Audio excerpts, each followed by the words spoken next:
Hi, Aaron here.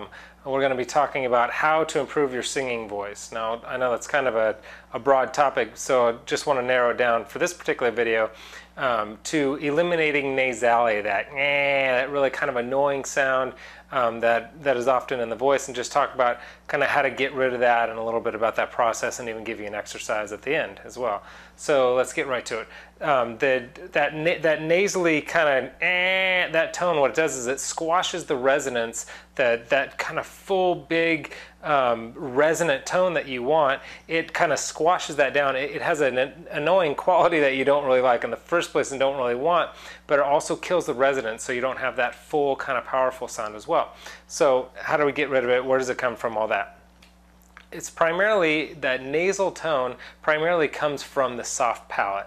Now the soft palate, if you take your tongue and you can feel on the roof of your mouth, that's the hard palate right there. If you follow it back to there where it gets kind of like softer there, that's your soft palate. So the soft palate, when it's that nasally tone, what happens is that soft palate is lowering. It's lowering excessively. And so actually try this with me. See if you can find it first of all, and then once you find it, give like a little yawn, like a oh. Notice what the soft palate does when you do a yawn. It raises way up, and actually your throat kind of opens up too, and your larynx lowers. The yawn is it's a great way to kind of see where you need to be and what it needs to feel like kind of when you're singing. Now it's an exaggerated form. You don't want to sing like, oh, I mean, some opera singers do, but you don't want to necessarily sing like that, but you want that kind of motion where the soft palate is up a little, you want your throat nice and wide, and then your larynx to be pretty steady. Your larynx tends to raise up for the higher notes, but you want to keep that relatively steady. So during that motion, you kind of feel the soft palate and what it does, how it raises up. So let me talk a little more about that. Now when it's down, what it does is like the NG sound, that consonant when you do sung, if you're singing the word sung or any NG sound, what it does is it cuts off. Go ahead and do an NG, and then try to blow out of your mouth. You can't, because it blocks the air from coming out of your mouth. So all the air comes out of your nose, and so you're getting this kind of nasal tone. So when you're doing NG or even like a T sound, that's different than the soft palate. But anytime your tongue, the back of your tongue or the front of your tongue raises up to do a consonant sound, you want to get right back down where it's supposed to be, behind the teeth right there.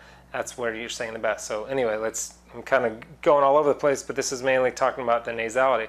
So the NG consonant is something that you need to do, and that the nose has that nasal sound, has a function. I mean, you do want air coming out of your nose when you're singing, but primarily you want it coming out of your mouth.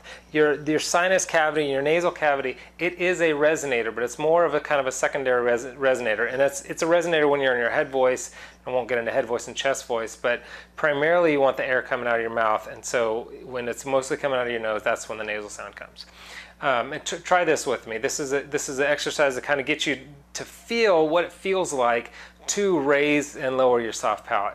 Plug your nose, and you're going to get that kind of a nasal sound, right? Now see what you have to do, like just say like an E or something. So you're going, E. Try to get the nasal out of your voice. Watch what you have to do. E.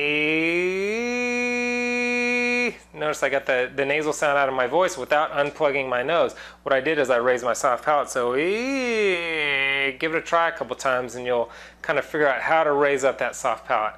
Now, you don't want your soft palate raised too high, because if it's too high you start sounding like Jimmy Stewart, or you start sounding like Kermit the Frog. You don't want it way up there, but if it's lowered you start sounding like Peter, Lois from Family Guy or something. So you don't want it too low, you don't want it too high. There is a balance of where you want it.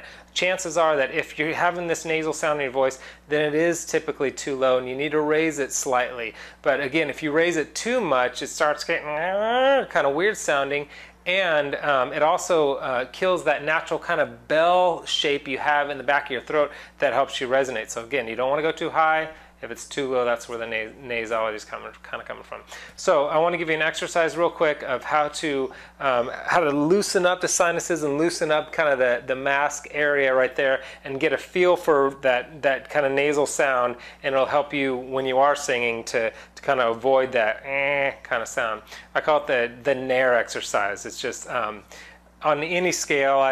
I'll just do a 1, 2, 3, 4, 5, 4, 3, 2, 1. So like nair, nair, nair, nair, nair, nair, nair, nair, you know, real kind of that brassy kind of sound. What that does is it'll loosen up here, and actually that sound will help you get into your higher range, but I'll talk about that in a different video. But nair, nair, nair, nair, nair, nair, nair, nair, nair. You can raise the note even. Nair, nair, nair, nair, nair, nair, nair, nair, nair, nair, and you can keep climbing or whatever. But anyway, that's nasality. That's how to eliminate nasality. You don't want your soft palate up too high. You don't want it too low. You want it kind of somewhere in the middle. So I've got, if you want to go to my site, I've got a bunch of more kind of tips and tricks and a bunch of information there. And I've actually recently recorded a video of how to sing high notes. I think it's like a 10-minute video, how to sing high notes more easily, but how to sing high notes more easily without the strain, which is really the goal. So anyway, I hope this has been helpful. I'm Aaron. Oh, you can actually just click the link below.